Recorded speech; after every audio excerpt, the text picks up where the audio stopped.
আজকে এই যে দুন্দুল দিয়ে রুই মাছ রান্না করলাম। দুন্দুল, রুই মাছ, আলু।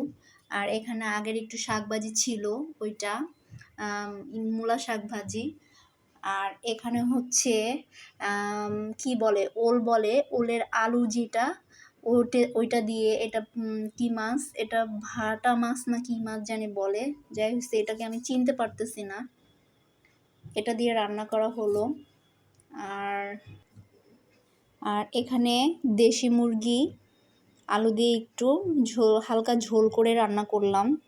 একটু আজকে গেস্ট আসবে তো তাই।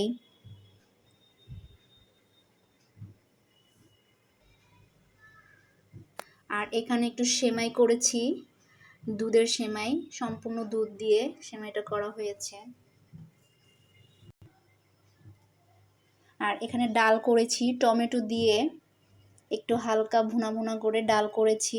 ডালটা খুব টেস্ট হয়েছে। আজকে মোটামুটি অনেক আইটেম রান্না করছি। খেতে দারুণ হবে, আমার মনে হচ্ছে টেস্টি হবে। দেখেন কি সুন্দর কালারগুলো আসছে, ইয়ামি মনে হচ্ছে।